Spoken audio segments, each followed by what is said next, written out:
Originally, I was gonna make a much shorter video on this anime, but as I watched the last episode, I realized that I actually really like this anime a lot. It might be a new favorite of mine, and I really wanted to talk about it. This video might be long and a bit unfocused, but that's just because I have a lot to say about this show, from the story and characters to the discussion surrounding it.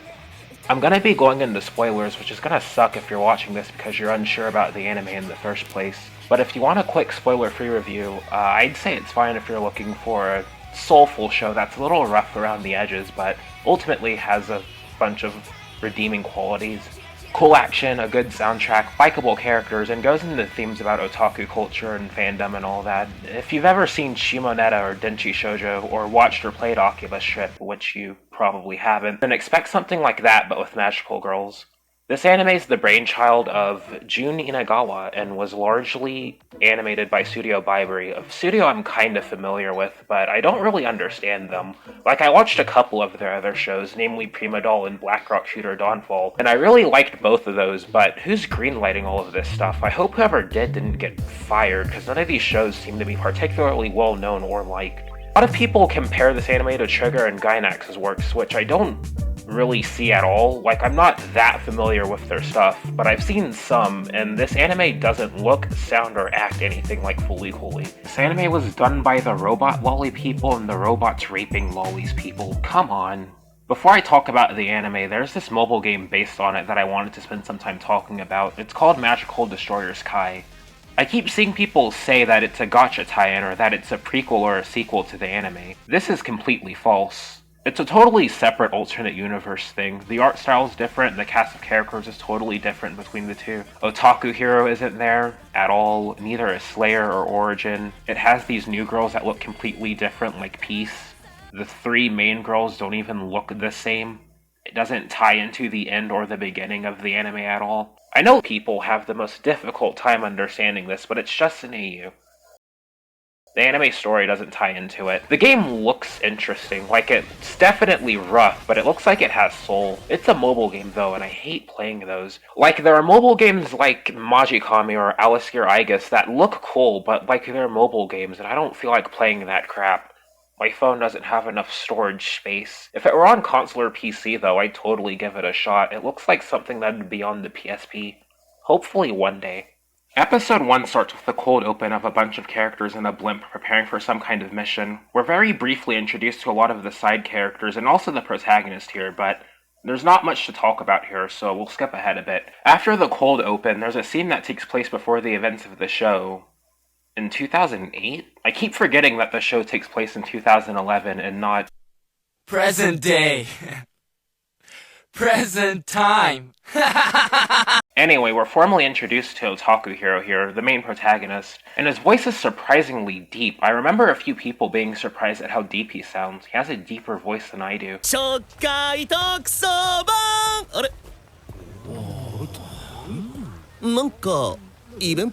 He seems to be a normal anime game otaku just like the rest of us, on his way to get his limited first-run edition of what I am assuming to be a game, if not an album of some sort. I like the cover art on it. He arrives at the store only to see the entire place totally cleaned out, and he gets his shit rocked before he's able to get his hands on his limited edition. What a douche. It's here that we're clued in on the main conflict of the show. A group known as the SSC, led by some guy called Shobon, is cleansing Japan of its otaku. The SSC confiscates any media deemed contraband, rounds up all otaku in sight, and puts them in the internment camps. Otaku Hero, having none of this, puts on the helmet and forms an otaku resistance. I've seen a lot of people say that this episode is too fast-paced for its own good, like to the point that it's confusing, but I'm really not seeing that. Like, we're introduced to the world, the characters, and the concept of the show efficiently enough here, so I really don't get how this filtered people. If I'm being completely honest, I don't really know what Western anime fans want from a first episode. Like, if you explain too much and have too much dialogue, people will call it slow and handholdy, but if you have something that's relatively fast-paced and concise, and leaves you to figure out things for your own and speculate for future episodes, people will say it's too fast, so what the heck? I guess you just have to get it. Anyway, we're back in the present now, and despite this really cool yet vulgar-looking magical girl named Anarchy livening things up, things still look pretty dire for our hero's faction. Otaku are still being sent off by the truckload, they're running low on supplies, and the amount of otaku who are able to fight are dwindling. Blue, one of the other magical girls who would be able to help us turn the tides of battle, was among the group of otaku who were captured, and Pink, another magical girl, is MIA. Otaku Hero quits, much to the confusion and dismay of his comrades, and allows Anarchy to take the role of leader. The next scene has Otaku Hero and the mascot character Kyotaro on the roof. Otaku Hero smokes like a total chump, although admittedly I'm not much better at that. Actually, what? I'm kinda shocked. He's old enough to smoke? What even is smoking age in Japan?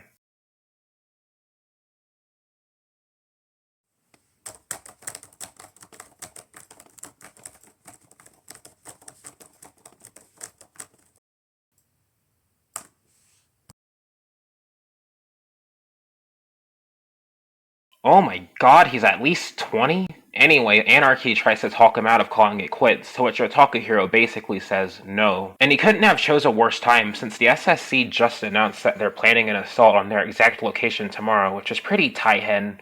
Anarchy's not a bad leader at all, though. Just look at her. She's getting shit done. We get another flashback here. Before Otaku Hero goes to sleep, he reminisces of recapturing Akihabara, and then remembers Anarchy swearing that she'll bring Pink and Blue back.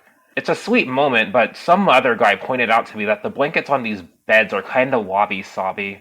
This might be one of my favorite looking shows from Studio Bibury, but it's still rough in a few places. It's not bad enough to where it ruins my experience or anything, but at the same time, it's not great if you're noticing animation errors on your first watch through. It's something I noticed, and I just wanted to point it out. The next day, the SSC launches their assault, and the otaku fight back. I like how the otaku fight back with stereotypically otaku things. Like, they have the guns, which are whatever, but they're also using RC cards with explosives tied to them and capsules from gachapon machines. It's really charming. They should have animated one or two dudes with, like, Cloud's Buster sword or something. That would have made it perfect. Otaku warfare doesn't seem to be enough, though, as things get progressively more and more tai-hen as otaku start getting rounded up. Just when things are at their most tai-hen, Anarchy gives a speech that ignites everyone's hearts. I really like her speech here, it's really cool, and apparently so did Otaku Hero because he rejoins the fight and the otaku army starts kicking ass. It seems some of the captured otaku, including Blue, were taken to Tokyo Big Site, so the gang heads there. Look at that, we're back at the cold open and we have context for it now. I still don't understand how people thought this episode was confusing. Anarchy jumps out of the blimp and we get our first transformation scene in this Mahou Shoujo anime. I think these are cool, but more on this later. We get a bunch of cool action sequences as we head into the first dungeon here. Anarchy's powers are really cool, but I feel like they're a bit overpowered for the tutorial dungeon. Like, she has this screen nuke that just decimates all the enemies in sight, and I know it's the tutorial dungeon, but it feels like it's a bit much. This scene here where Kyotaro gets shot feels like a joke out of a Western cartoon, which I have no problem with, it makes me laugh. If you use Anarchy's projectile counter here to clear out this trash mob, you can get into the boss room. This boss might be a bit of trouble for some. It has this flurry rush attack and fires a ton of projectiles at you, but if you've built up your special gauge, you could just use Anarchy's ultimate move to Oko it and rescue Blue.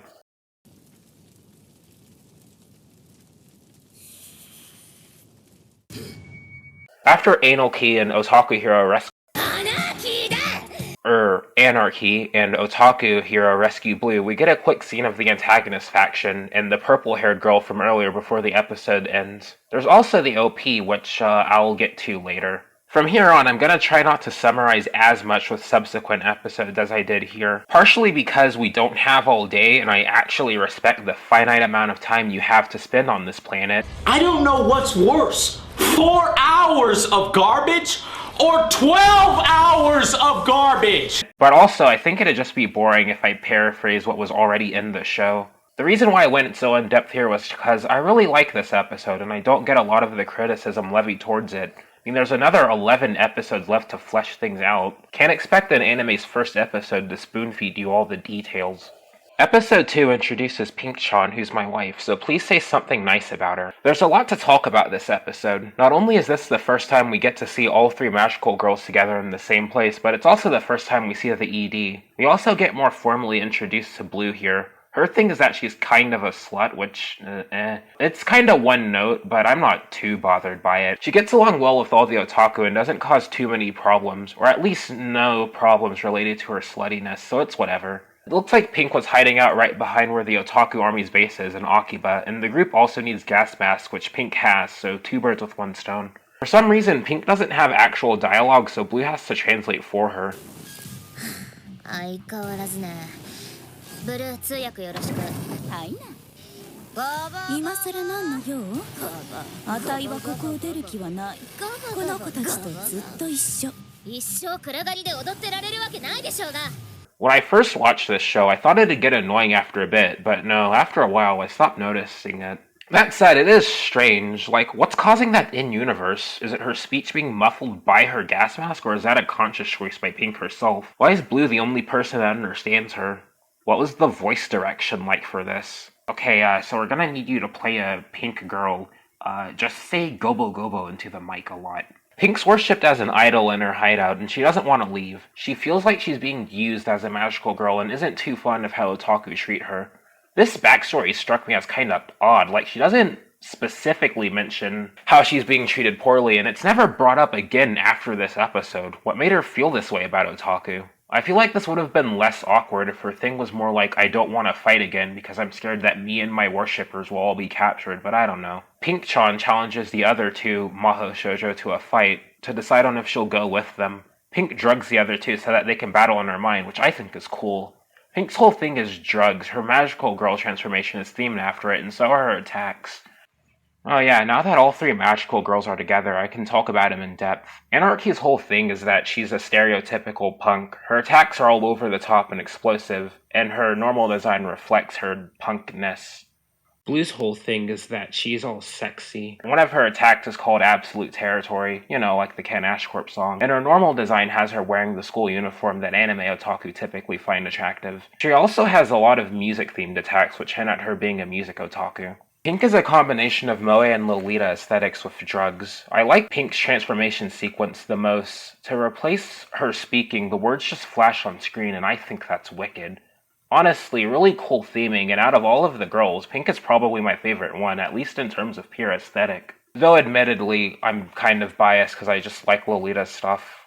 I wish Pink would take off the mask at some point. Like, she's perfect as is, but I don't know, I'm curious. Like, are her lips as pink as her name suggests? Oh, and the lips on her face are probably fine. Anarchy looks cool too. I feel like Blue looks kinda generic in comparison to the others. Like, I don't hate Blue's design, it's just the school uniform is kinda plain looking when compared to the others. And I wouldn't even be able to tell you what her magical girl transformation is supposed to be, but at least her transformation sequence is sick. Overall, pretty atypical theming for a magical girl anime. Like, I'm coming off of Tokyo Mew Mew New, and that anime's whole thing was animals, which, There are a lot of chuckle fucks who keep reading way too deep into this show's theming. Like, there's this interview with Inagawa where he talks about his influences, and it's an interesting read, but people read way too deep into this one thing he says. There's no specific backstory or anything, but you know how most people depict magical girls as these powerful and perfect ideals? I started drawing them because I thought it was better to have magical girls who possess a more human quality and are true to themselves. Before long, these characters were smoking and doing drugs.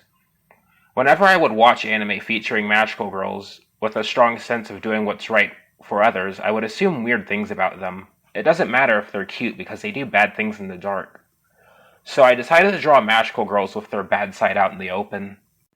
I hope to God he doesn't think this is, like, groundbreaking. Tommy February 6 was already doing this, like, 20 years ago. Oh, the cute thing is actually not cute and is secretly really bad. It's such a meme at this point. The automatic assumption whenever people see, like, a mascot character or, like, a game with a bunch of cute girls is that it's actually gonna have a dark side. At this point, it's unironically more refreshing and unique to play that kind of thing totally straight. I guess you could argue this is less common with specifically magical girl stuff, but even then, I'd wager that that's because this genre's been dead for the past decade now.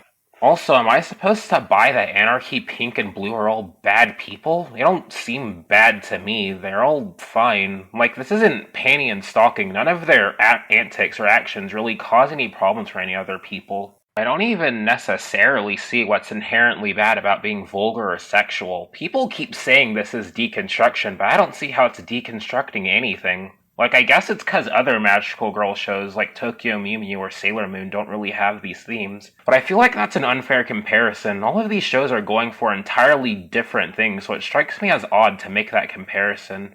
I've seen some people say that other magical girl shows set an unrealistic standard of purity. What the hell? Is not being a slut, a druggie, or a cunt an unrealistic standard to set for women? People are always really quick to throw out the big video essay words to make themselves seem way smarter than they actually are, and with this anime especially, it doesn't strike me as something that makes sense. It's just atypical. The writer's just mashing things he thinks are cool together. Inagawa Jun says something really cool in the interview he has. He says, "It's not like I have a message I want to convey through these characters. Nothing deep. I've always enjoyed watching anime with girl protagonists and drawing girls, so it's just an extension of that." All of these Studio Trigger and Madoka comparisons, the only direct influence that I notice is Dokuro-chan. Inagawa mentions that he likes characters like Dokuro-chan, and wanted to make characters that act on their impulses like her, which these girls also do. Pink's whole things with needles just reminds me of Suicide Girl, if anyone's ever read that manga. That manga has a character called the Overdose Maiden, who has kind of similar aesthetics to Pink, which I think is cool, although it's definitely not an intentional reference. The inside of Pink's mind has a lot of really cool aesthetics. There are lots of blobby, squishy things transforming and weird transitions, and lots of moving things in frame simultaneously. It's probably the most insane animation I've seen come out of Baibury, actually. At one point, the girls are fighting on these giant heads, and I like to imagine that this is what Pink looks like under the mask. Things are looking kinda tai-hen for a Mahou Shoujo until Pink's fans step in to tell her that they'll support her no matter what. Aw, they really like her. This snaps her out of her whole thing, and she rejoins Otaku Hero's faction. And now the gang's all together again, and the ED starts. Oh boy, this show's OP and ED caused a lot of grief and heartache, huh? So, how do I like them? I think they're cool. The OP and ED both have really cool animation. I almost wish the entire show looked like the OP and ED, but I understand why that wouldn't be possible. I'm pretty sure the OP and ED were done by a different studio, and that'd kill the budget if they went with this art direction the whole way through, so it's just not feasible. Though, if the whole show looked like the OP and ED, then the OP and ED wouldn't be that special. The OP has cool visuals. The opening bit with all of the girls in the car and Otaku Hero running next to it is really cool. I wonder if the red car on the beachside is a reference to something specific, like Koi Monogatari has the exact same thing, and that specific imagery is almost too specific for me to believe that that's just a coincidence. I especially really like Otaku Hero fucking decking Shobon and the blood splatter transitioning into the logo. I like most of the OP song. The opening is Magical Destroyers by Aimi, who's also the voice of Blue, and I really like the first and last minute or so of the full song, but the entire middle part and also the last 30 seconds of the OP version, it has this really harsh noise that I don't really like.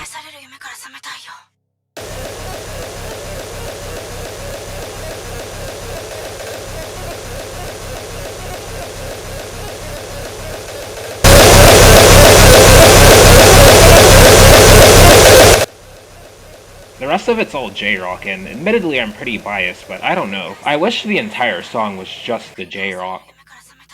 The ED theme is Gospelian in A Classic Love by the 13th Tailor, a song that actually stays consistent in genre the whole way through. It's an alt-pop song. The visuals here are really cool. It's also on the same beach as the OP, though now it's littered with trash and the corpses of the magical girls. I like the bit towards the end where the camera pans up, revealing more of this art, depicting Otaku Hero as a savior and the magical girls as angels. A lot of cool stuff like that in the ED. Episode 3's cold open is a flashback, which is weird. This show is actually really cool sometimes. Sometimes an episode will... Holy crap, wait, what is a cringe-mobile? I had to look that up when I first saw that. I thought that was like Crunchyroll localization at first, but no, that's apparently what Itasha translates to.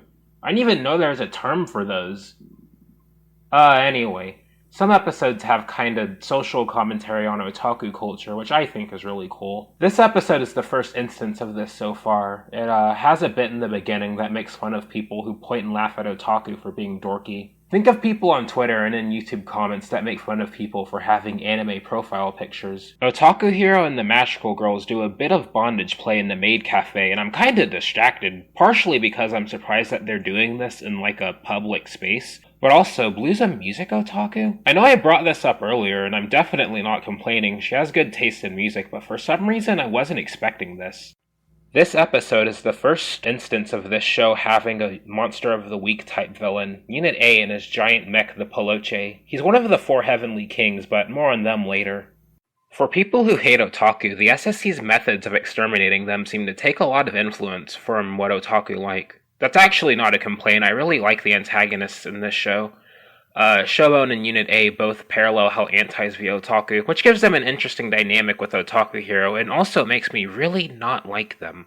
Unit A confronts the girls in Otaku Hero in the middle of their bondage play, and there's this really long transformation sequence where it plays all 3 of the girls' transformations back to back. It's kind of funny, because I was able to type out this entire sentence before it was even finished. There are a couple of weird things about the Peloche. For some reason, it has a car's engine, and Unit A obeys traffic laws while in a mech.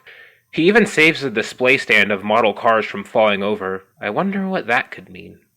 I can't spare the brainpower to theorize because Otaku Hero has been shirtless and bound for most of the episode now, and not that I have any problems with fan service, but I don't know how to feel about seeing his nipples out for this long.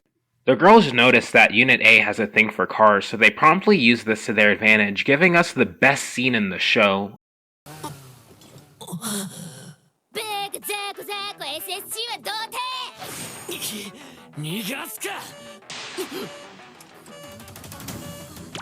I love Pink-chan in her little car, that's adorable. The girls take advantage of Unit A's being distracted, and combine their powers to use the triple destroy. Ew, that's like the 5th joke this episode involving the Peloche's butt. Stop that. Anyway, after the girls give Peloche an enema, we learn that Unit A was a car otaku. Oh, so he was brainwashed by the SSC? That's weird. He gets immediately killed in cold blood by Slayer, who looks suspiciously exactly like Anarchy here. Slayer's actually really strong. Even the girls' triple destroy can't do anything to her. It takes a lucky hit from the Cringe-mobile driver guy to drive her off.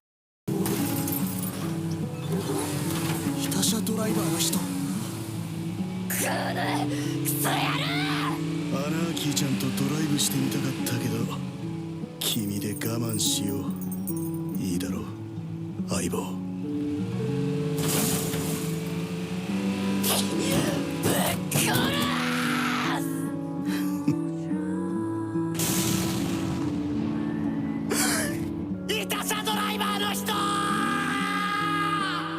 Damn, he dies too? Slayer's body count is high. As much as I like this anime, it does strike me odd that people die in this show. I don't know, it's not something I was expecting. The way Unit A died was surprisingly gruesome, it caught me off guard. I don't have a problem with it, like it's not Berserk, but still. Something about Slayer is really bothering Anarchy, but I guess we'll find out about that in another episode. Episode 4 starts off with Slayer getting a scolding from Shobon-sama. I like her little pout. It's cute that they have like a father-daughter dynamic. There's this scene where Otaku Hero asks Pink to fix this goading toy of his, and she starts explaining the ins and outs of how toys degrade over time. I'm surprised that this Lolita-made drug addict knows this much about toys. Otaku Hero loses the damn thing in a river, but before he can get it back, he's surrounded by these old fags. This river is apparently their turf, and they don't want him to get it back. This river's, like, important to them and stuff. This scene where the camera pans up and shows the 3 magical girls chilling on top of the little thing next to the bridge is sick. It reminds me of the Kingdom Hearts 3 box art. Gotta talk about the soundtrack here.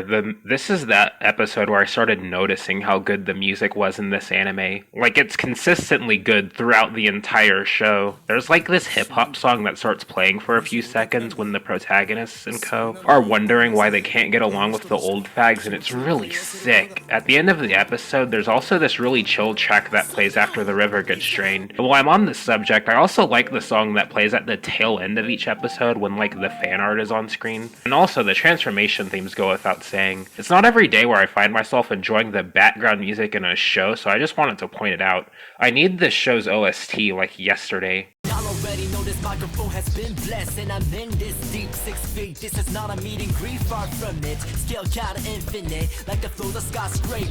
In an attempt to try and get through to the old fags, I guess, Blue decides to hold this gay swimsuit party thing. It's a bit early for the swimsuit episode, no? You'd usually save this kind of thing for like the filler episode, or maybe the OVA, or like the 10th episode just before the climax. But yeah, I'm not particularly enthused about having to watch frickin' Dead or Alive Extreme Peach Beach Splash Volleyball here. I'm not morally opposed to this or anything. I'm not a cuck. I actually really like the main girl swimsuit designs. Blue actually looks visually interesting for once. That's the first time I've seen like the Serafuku mixed with the bikini, and pink in her little one piece makes me want to commit unspeakable acts. And this episode has shocking amounts of Shoujo fan service, but you know, I'm an otaku myself, and us otaku, we don't really like being outside or in the sun or around other people. Yeah, this episode reminds me way too much of like going to an actual public pool. I really don't like it. For the next episode, they should have everyone just stay inside in like a dark, cramped room and like play Smash or something.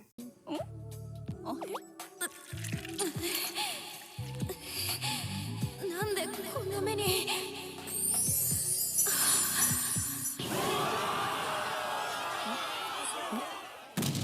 うちの負けや。 Did Blue just lose to a Shota? That's, dare I say, keyed. This scene is another instance of the show having cool social commentary. And even better, it's a very central part of the episode in these old fags' whole thing. The old fags are from a very different era. Otaku had to be secretive about their passion and were really only able to pursue their hobbies behind closed doors.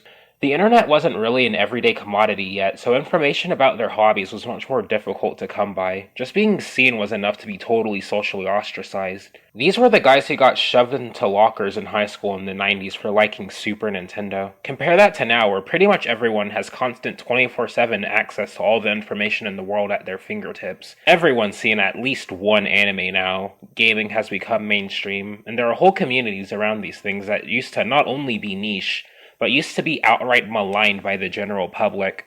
Otaku Hero might be an otaku, but he literally can't be an otaku in the same way the old fags are because he didn't have to go through the same stuff that they did. Huh. It's actually real stuff for this show. Like, there are lines in the dialogue here that I've both seen and said verbatim. Like, I definitely wasn't around for nerd stuff in the 90s, so I can't really speak about what that world was like. And I'm definitely not as knowledgeable about these things as, say, someone who's been in these subcultures since the 90s. But also, would that mean that I'm not an otaku? Are my hobbies and interests not genuine because I wasn't born at the right time? I mean, even kids and younger people get bullied for liking the wrong things in the wrong way.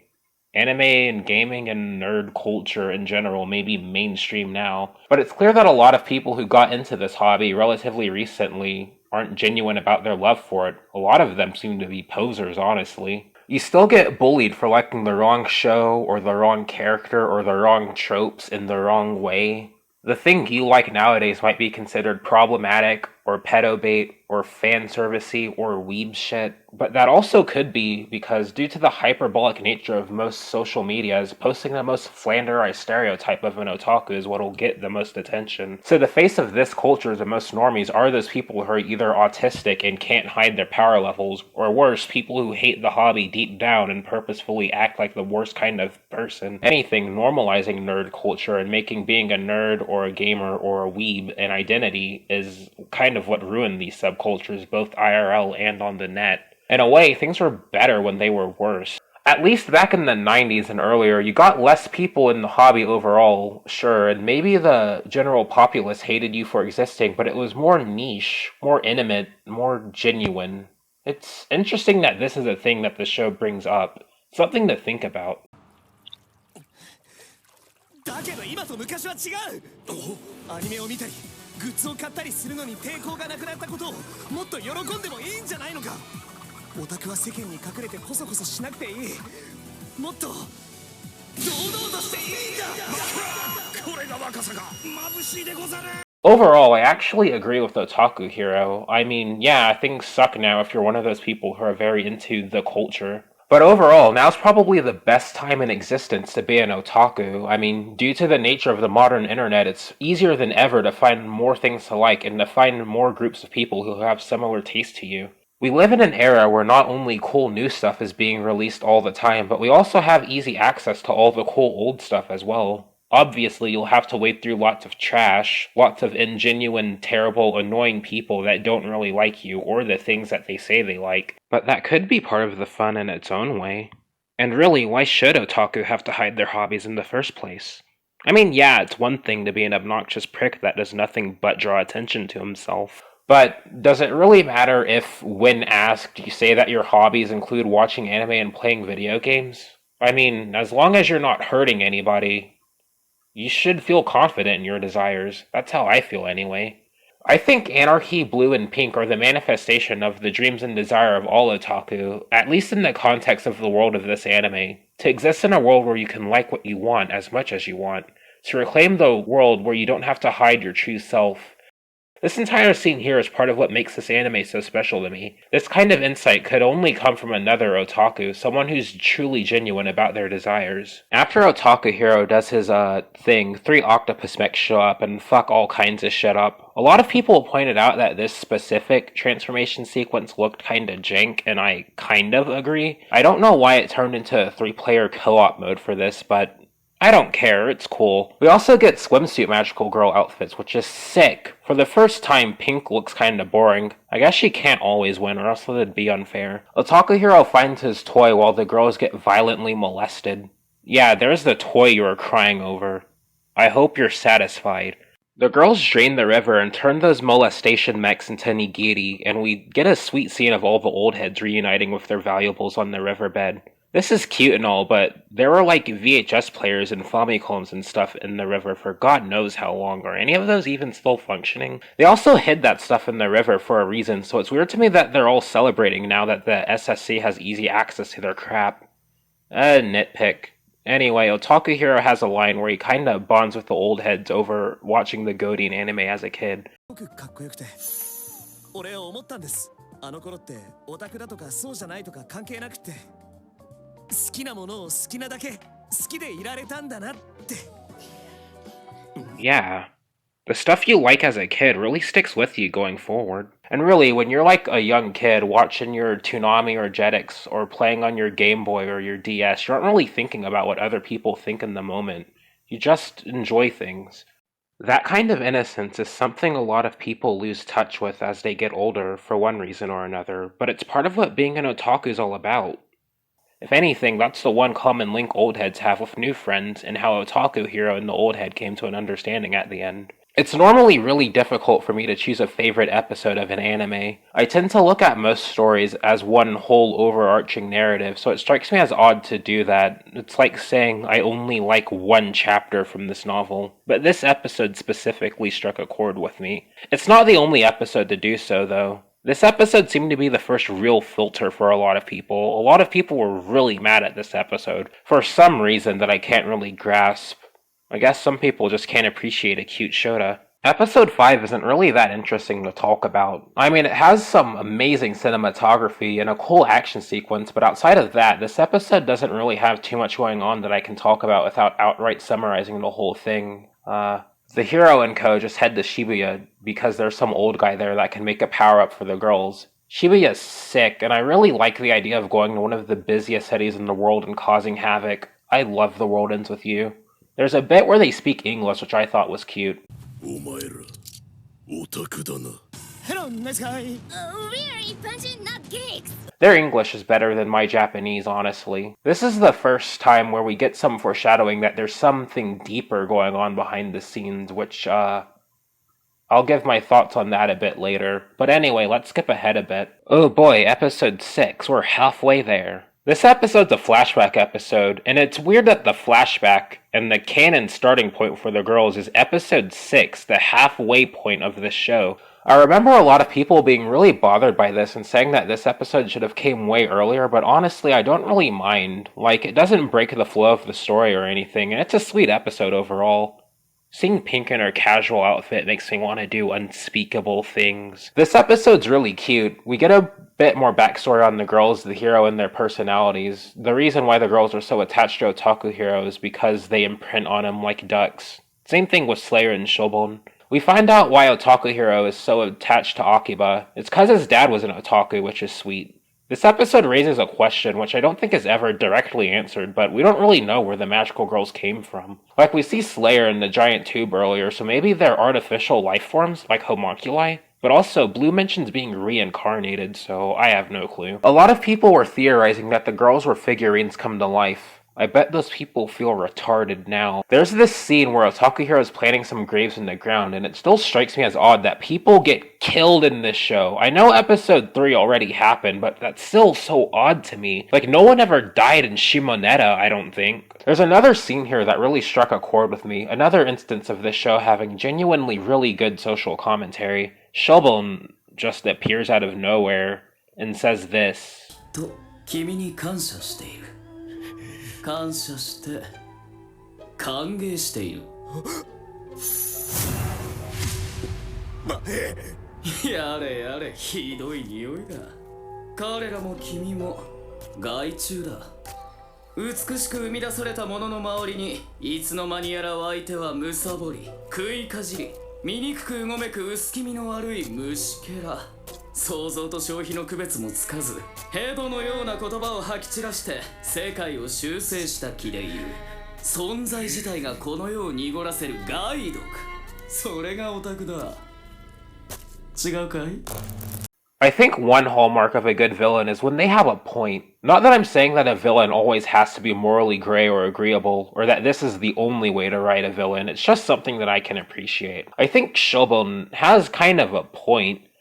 Like, it doesn't take much effort to silently, mindlessly consume media, and it takes even less effort to deconstruct and critique media, and just put out pseudo-intellectual crap and then act as if you're some arbiter of how to make stories. This is how most unengaged people, and even some geeks, view other geeks, sadly. I think Shoujo's an interesting antagonist for this series, because he's someone who thoroughly hates otaku culture. The way it's portrayed here isn't even entirely unrealistic. If anything, he's not harsh enough. We finally get to see the Nakano incident in full that's been alluded to for a while. It's a really sweet scene all the way through. Otaku Hero puts his heart into making costumes for these 3 girls, but his needlework isn't the best. Despite this, the girls still appreciate the gift, and they awaken to their magical powers and swear to fight for him. ダサいし、小汚いし、趣味丸出しだし。あんたなんか頼りがいはないし、夢ばっか見てるし。優しいだけのチキンだし、ただのオタクだし。でもあんたは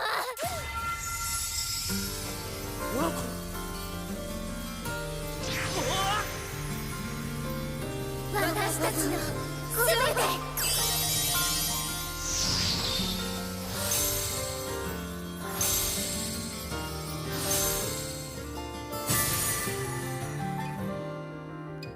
キーちゃん、ブルーちゃん、ピンクちゃん。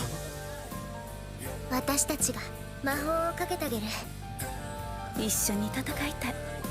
カバカバ、あたいらを連れてって。あんたはオタクみんなの私たちのヒーロー。オタクヒーロー。 This scene's so great. Did I mention that I really like this show? Episode 7 is just No Game No Life, which already makes it really cool, because I frickin' love No Game No Life. Shiro's my wife. Please say something nice about her. This episode's pretty much all about fighting the second of the 4 Heavenly Kings, who's Adam in his game world. A lot of people make fun of Adam because his motivation is stupid, but I mean, is it really that unrealistic? バンされた？なんでだよ。くそ、こっちもログインできねえ。俺が世界にゲームの素晴らしさを広めてやってるのに、なんで俺を追い出すんだ。ここも、あそこも、こっちも。 Holy shit, they banned his Steam account. Never mind, it's not stupid at all. I'd go on a genocidal rampage too if I lost my ability to buy new games and play the stuff I already own. The one real negative of this episode is that Pink and Blue just screw off for the majority of the episode for some reason. This shot where Anarchy shows off her armpit is hot and all, but it doesn't make up for the fact that Pink just vanishes. That aside, this episode's cool, but there's not much to talk about here, so let's skip ahead a bit. In episode 8, Otaku Hero gets the idea to throw an event celebrating otaku culture as a kind of middle finger to the SSC. This episode in particular really reminds me of Denshi Shoujo, because that anime had a very similar episode. I gotta wonder if wanku sounds as stupid in Japanese as it does in English. Like, I assumed it was referencing something specific, like komiket, but I don't know, wanku just sounds silly to me. The direction in this episode is especially odd. Like, this is the one instance where even I can't deny that they were channeling Evangelion pretty hard. They clearly wanted to do their own scene with Shinji in the chair. This is another episode that really struck a chord with me. One thing that's repeated over the course of the show a lot is the concept of liking what you want as much as you want. This is something that a lot of people made fun of for some reason, but some people also pointed out that the show doesn't really follow through with that. You do see characters mention things that they like in conversation, and obviously there are lots of visual references to vague stuff, like you see the Dakimakura and the anime girls on the covers and all that, but the show never really puts much emphasis on it. The two comparisons I kept seeing thrown around were Denshi Shoujo and Akiba Strip. Those two anime have characters and moments that reference something specific about what characters like it's a part of their personality. Kuroki from Denshi Shoujo is a game otaku, for example. In comparison, you can't really say anything specific about Otaku Hero other than that he's an otaku, which some people saw as the show treating otaku culture as an aesthetic. But I don't know, I never really noticed that. Like, part of it could be that this was a complaint I saw floating around as the show was still airing, and obviously the show's not going to give you a character's autobiography all in one episode, so naturally it's going to take a bit of time to learn about a character. I also interpreted Otaku Hero as just in general otaku. Like, he clearly likes a lot of stuff. He likes mecha anime and Mahou Shoujo anime, clearly. And I don't think it'd be too much of a stretch to infer that he likes stuff like games and manga and music. You're just naturally not gonna get a lot of screen time focused on that kind of characterization, because that's not exactly the point of the show. Shit's all fucked here, and the point of the show is to return things back to how they were before it got to the point where everything got all fucked. Not much time to sit back and binge watch Gundam 00 when the SSC is locking people up in concentration camps for wearing Reaper pins. Maybe it could be that the side characters are underdeveloped. That's actually a complaint that I agreed with. A lot of the side characters in the show aren't even referred to by name, and the ones that are, I wouldn't be able to tell you much about them. I don't know, it just always struck me as an odd complaint. I don't really see how the show is ingenuine about its themes at all. This episode's all about Otaku Hero planning to throw this big event celebrating the things otaku like and sharing them with other people to show other otaku that there's still hope, to get normies to understand otaku better, and also as a middle finger to the SSC. Over the course of the episode, he's all confident and acting like a real big shot, but then halfway through the episode...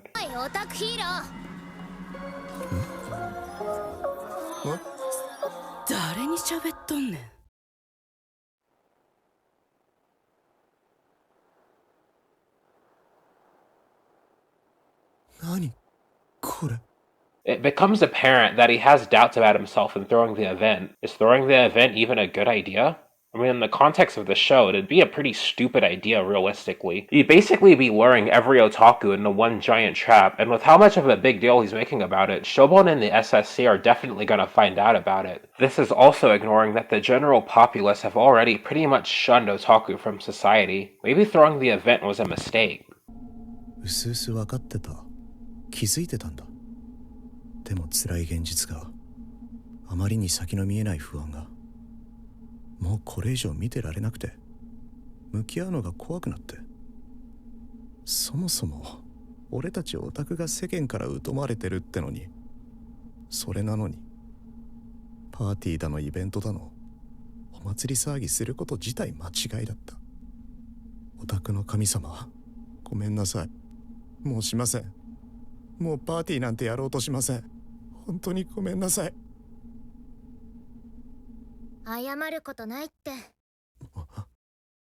悪くないんじゃない？こういうのも。確かにオタクヒーローが不安に思っていることはその通りだよ。私もずっと不安だったよ。実際敵との戦いはより一層厳しくなってるわけやし、今お祭りする理由なんてどこにもない。でも思うんだよね、たまにはそういうのも悪くないんじゃないって。何もない平和な状況でいくらハメ外したって大して盛り上がらない気がするんだよね。こんな最悪な時やからこそ破滅へ向かって全速力で突っ走る若いうちしかできへんで。世の中のオタクみんなの心を真っ赤に燃やしていっちゃおうよ。絶望でもどん底でも地獄でもゴボゴボゴボゴボ Let's highway to the hell アナーキーちゃん、プルーちゃん、ピンクちゃん。いやでもいくらなんでも刹那的すぎるでしょ。後先考えずに目先の楽しいことにうつつを抜かせなんて。なら何もしないつもり？辛い戦いの毎日、楽しいことには目もくれず、完全勝利以外の勝利はない。とことん厳しく自分を律して追い込んで、心も感情も自分自身をも押し殺して、ゴボゴボゴボゴボ。その先にだってやっぱり破滅しかないのかも。そんな、待ってくれよ。どっちなんだよ今の俺がいるのは。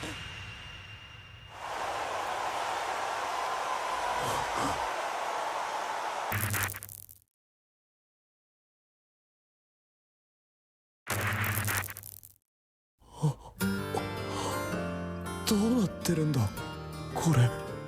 決めればいいよ、自分で。そんな。ずっと言ってきたことじゃん。好きなものを好きなだけ。ゴボゴボボ。好きと言いたい。そうだ、俺が好きなのは。Everything about this part in particular is just absolutely stellar to me. First off, the animation and the cinematography and all of that is really cool. There's this harsh, dark shading, giving the impression that the only ones around are Otaku Hero and the girls talking to him, and maybe even implying that this is all in his head. That this is just his inner dialogue going back and forth. It's really cool. Also, the scene shifting back and forth between a busy, crowded space and an empty, desolate area as Anarchy tells him you need to decide which world you're in for yourself is really powerful to me. It applies to more than just this situation specifically. Think about something like drawing a picture, or writing a story, or making a video, or baking a cake. The artistic process. Doing something you're really passionate about, but being deathly afraid that it'll end in complete and utter failure. Ultimately, even if things don't turn out as great as you envisioned they would be in your head, taking action and doing something is better than taking inaction and doing nothing. You miss 100% of the shots you don't take, but taking a shot and having the ball bounce back to you is better than giving up, because you'll have at least proof to yourself that you cared enough to make an attempt. And really, your harshest critic is just always going to be yourself. Even if things don't go according to plan, if your drawing doesn't turn out great, if your cake doesn't bake, if your video doesn't get as many views as you want, the person who will be most critical towards you about it is you. You're the only person who envisioned what the result would be like before you even started working on it. You have to decide which reality you're in for yourself. The reality in which your desire has manifested, even if it's not exactly what you've envisioned, or the reality in which you've done nothing at all, and as a result you have nothing to show. Otaku Hero decides on the reality where Wanku exists, and it's a stellar success. Normies are keyed into it, politicians are seeing it, it's on screens everywhere and otaku are going wild. This, of course, also means that the SSC and Shobon are on the fast track to institutionalizing all of their asses, but, you know, gotta take the pleasure with the pain. The visual of the SSC bombing the event as Otaku Hero continues singing the insert song through all of it is just the cherry on top of it all. It's really powerful. The SSC even stop their assault at one point and clap when he finishes his song. The insert song was actually written by Inagawa Jun himself, which I think is really cool. Episode 9 starts us right in the action. It opens up on another one of the four heavenly kings crashing Wanku, Himawari and her big brother. Ignoring Slayer, this is the only design of the four heavenly kings that I find interesting enough to talk about in detail here. They have the horror thing going on, you know, that trope of the little girl with some big scary thing protecting her. The big brother's head is gross, like they really go out of his way to make his animations and movements and attacks really hard to watch, but Himawari's really cute. She's a true loli. Uh-oh, Pink's status as best girl is in danger. They're two siblings who are a bit too attached to each other. Their whole backstory is that the big brother loved Himawari so much that he asked to die by her hand, leaving her all alone. Their whole incest thing is actually really sweet. You can tell Himawari really cares about her big brother. They finally take those drugs from episode 5 that they built up and then forgot about for like 3 episodes. They try to do this whole thing that the drugs might be really bad, but I don't know, they get like a power-up boost and then crash afterwards. Compared to the effects of like hard narcotics, that's not the worst thing in the world, calm down. It's kind of irritating that Pink and Blue are aware that the power-up boost that they have is limited, yet they still screw around with the guy and inadvertently end up making him stronger for some reason, so they end up losing. Was that the point, that their hubris was their downfall? It still strikes me as stupid. They only end up winning because Slayer had enough of their shit. もしないで死ね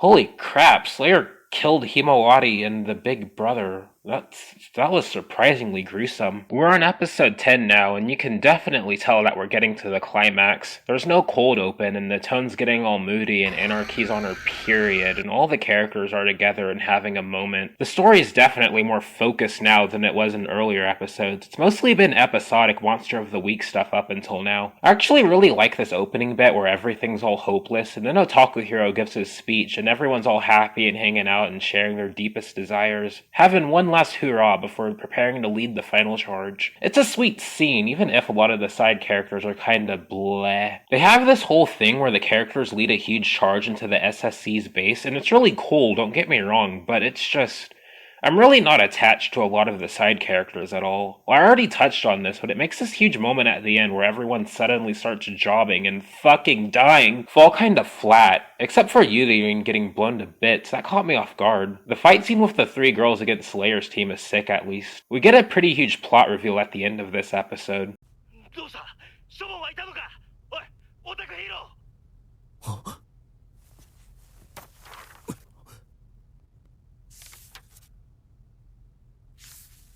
日記いやこれまでの記録かえどういうことはっ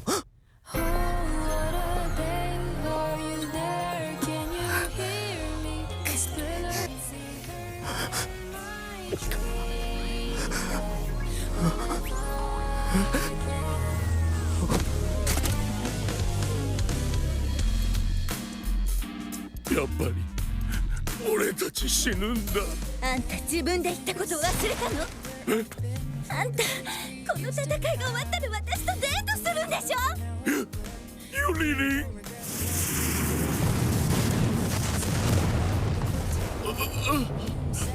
リン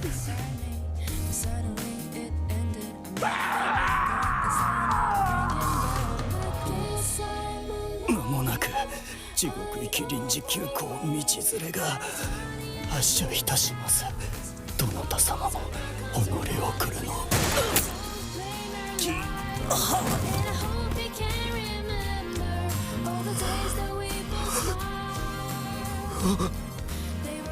なんだよこれ。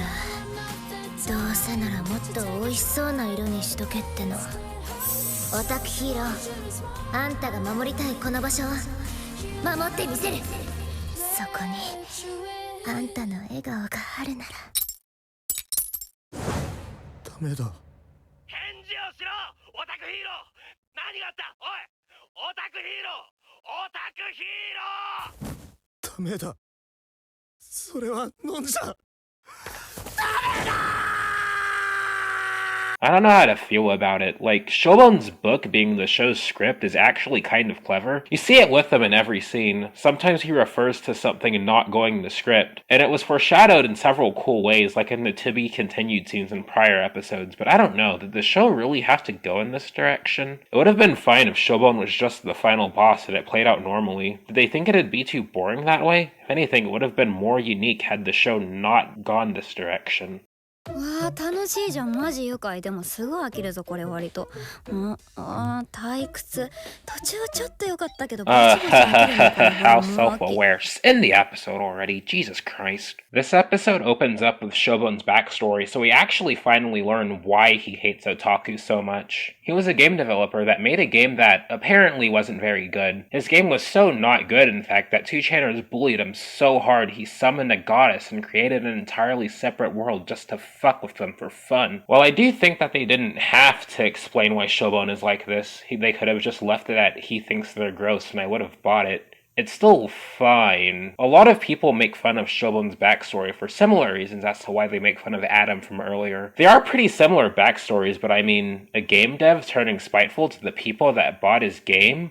Who would ever do that? We get a bunch of huge plot reveals this episode, the biggest being this entity named Origin, who seems to be some kind of goddess, or at least some kind of super powerful outer entity, given that, assuming that the world Otaku Hero is the protagonist in is all Shobun's game, she was able to manifest herself in Shobun's reality, which I'm assuming is the real world. I think the implication with the magical girls is that they're all fragments of Origin, as well as Slayer, or that they're all based on her in some way, which is why Slayer's team are all twins with Anarchy's, as well as a few other similarities and oddities. Origin's also revealed to have been Kyotaro, which I mean, come on. I didn't even think Kyotaro needed an in-universe explanation as to why he'd keep coming back after dying. He could have just been the joke mascot character and I'd have been fine. I don't know why this entire direction for episodes 10 and 11 were needed. It could have just been a normal magical girl show and had been fine. Yeah, this is about the point in the show where the show started to lose me a bit. Like, I was one of those few weird people that genuinely really thought the show was great up until around episode 10 or so. This was the direction I was afraid of the show going in personally, especially after seeing so many people very annoyingly insist that this was the only direction the show could go in and still be good. I feel like it would have flown in the face of the show's point to have this genuine love letter to otaku culture and then deconstruct everything for no real reason other than to just have a subversion. I guess in an unintentional kind of meta way, a lot of the discussion surrounding the show and it taking this kind of meta direction proves something that the show brings up. That people who hate otaku and otaku culture and anything even slightly adjacent to it or sympathetic to it will go out of their way to fucking destroy and ruin everything and piss in everyone's pool and then have the nerve to sit there and say, "It was never that good to begin with, so why do you care?" Oh, right, the plot. The magical girls are all jobbing hard. Except Anarchy. She stabbed Slayer after Shobun's had enough of her shit. It strikes me as weird that this is the end of Slayer. She's right there with everyone else in the OP. I assumed that she'd at least join the crew at the end or something, but I definitely wasn't expecting her to die. The magical girls are all fighting their lookalikes. This scene here shows Pink and Blue's memories disappearing as they kill more and more of their selves, and Anarchy kills Slayer while Anarchy mentions wanting to devote herself to Otaku Hero, and Slayer mentions that her only reason for being alive was to devote herself to Shobun. So I guess this is supposed to be symbolic of them killing their reasons for living, leaving them as empty husks that are only capable of destruction? I guess that's conceptually pretty cool, but I'm still mixed on how this was executed. I don't know, I'm tapping out. The girls get one last transformation sequence. Their designs get a lot darker and they finally become the... Magical Destroyers. Oh boy, the last episode, here we go. We don't even get the OP theme this time, that's how you know it's serious. Tokyo Mew Mew New should have taken some notes. I know I was super critical of those last two episodes, but episode 12 brings it all back. It's weird that they killed all of those people off last episode, but then didn't commit and presumably brought them back now. Either that or those are their corpses, which would be amazingly gruesome if that's the case, but it's still inconsistent since Yuririn here got blown to bits last episode. Did she jump out of the way? This episode opens up with Otaku Hero pretty much all alone. The magical destroyers are on Shobun's side and Origin's just along for the ride. The Otaku army managed to capture the SSC base though, so good for them. They withdraw back to Akihabara once they learn that things are getting tight-headed, though. Shobun expositions at Otaku Hero, and then they try to do this whole thing where Kyotaro/Origin is revealed to be the stand-in for the viewer, like a silent protagonist in a game. こちらはこのゲームでただ一人のプレイヤー、全てを楽しむ側の存在。この新世界の何もかもを俯瞰し、どこにでもいて、どこにもいない。I don't know, I don't think that works. First off, Shobun was clearly enjoying Shobun's game more than most of the audience was enjoying the anime, but also I identified more with Otaku Hero more, so he already fulfilled that purpose for me, not that an anime needs a self-insert. Revealing Origin to be this just kinda comes across as confused to me. Once Otaku Hero's had enough of these people's shit, he tries to charge at Shobun, but to no avail. This scene here, where Otaku Hero is all beaten and bloodied up, but still attempts to charge at Shobun while knowing he's outmatched, might be my favorite scene in the whole show, or at least it's up there. The speech here he makes is so badass, me paraphrasing it won't be able to do it justice. 俺はアニメが好きだ漫画が好きだプラモが好きだ音楽が好きだみんなアイドルや特撮やフィギュアやコスプレやミリタリーやら鉄道模型やエロ同人が大好きだなぜならそこに作ったやつの魂を感じるからだ好きでたまらないって衝動が共鳴するんだけどこのゲームは違うなぜ倒れんこのゲームは嫌いって衝動でできてるそこが気に入らねえそんなものに俺たちの好きを奪われてたまるかそうだその通りだそうだ頑張れやっちまえオタキよでござるそう世界を返しやがれオタクのなんだ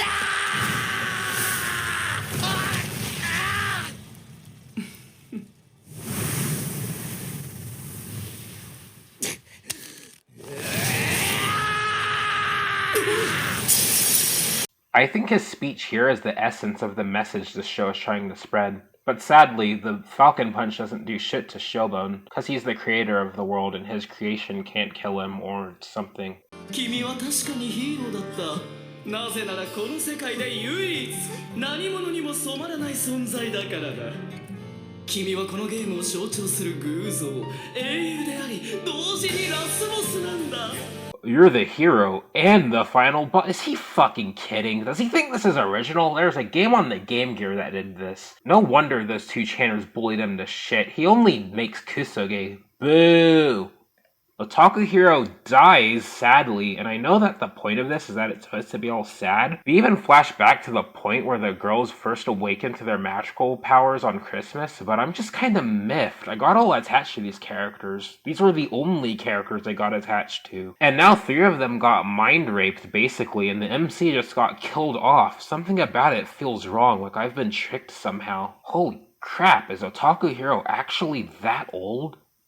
Otaku Hero goes out like a total Chad. All the otaku give Otaku Hero a proper funeral, and we see this shot of, I think, the military otaku picking up Otaku Hero's helmet. How curious. The episode cuts into 2 years into the future. A bunch of otaku are scavenging for goods in some rubble, and the magical destroyers swiftly apprehend them. We learn that since Otaku Hero died 2 years ago, the revolutionary army crumbled, and eventually its members scattered and presumably went into hiding. His death was broadcast all over Japan, and the SSC made sure to spread the news. Otaku have pretty much been exterminated, and Shobun's world has moved into Phase 2. I'm realizing this just now, but Shobun's plan literally stops working if he actually succeeds in exterminating all otaku. His game ends if he gets what he wants, and even then, wasn't the purpose of him creating the game just to fuck with them out of spite because he hated them IRL? Anyway, it seems that, despite his death, Otaku Hero's become a huge martyr figure throughout Japan, and people still believe he's alive. Apparently they never found the helmet. Curiouser and curiouser.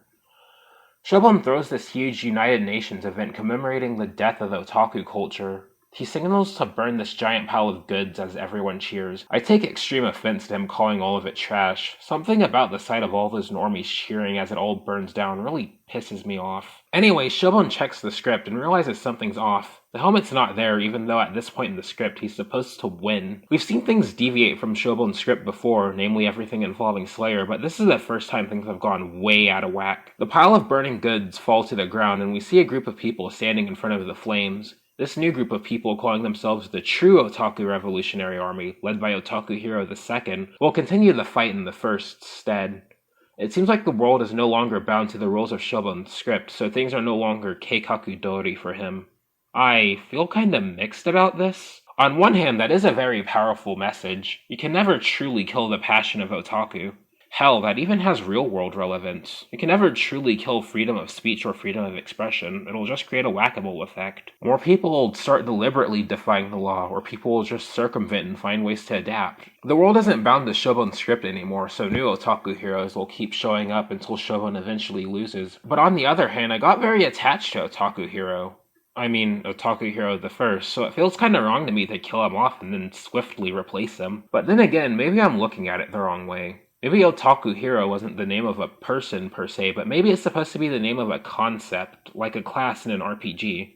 Like the Paladin. Anyone could be a Paladin. Yeah, actually, that's not too bad of a message. Anyone can be an Otaku Hero.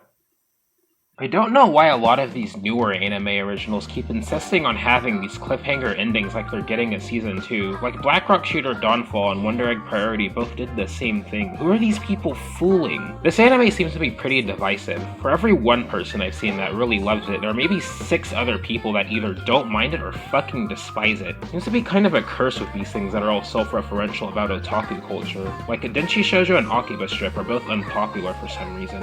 Even though the last few episodes lost me a bit with odd direction and missteps here and there, I can't bring myself to say that I dislike this anime. I still really love it, but a lot of people don't feel the same, which I kinda get. It's definitely rough around the edges in a couple of places. Not everyone's gonna be into the story and tone that this has. There's weird writing and pacing sometimes, but it's still overflowing with soul, which I really admire. You can tell everyone working on this anime, or at least the writers and directors and Inagawa himself, really cared about this anime, the themes, and the commentary it brought up. Its theme of liking what you like and being genuine about being an otaku really spoke to me and inspired me. Someone on A said it best: this is the kind of anime that makes you want to create your own anime.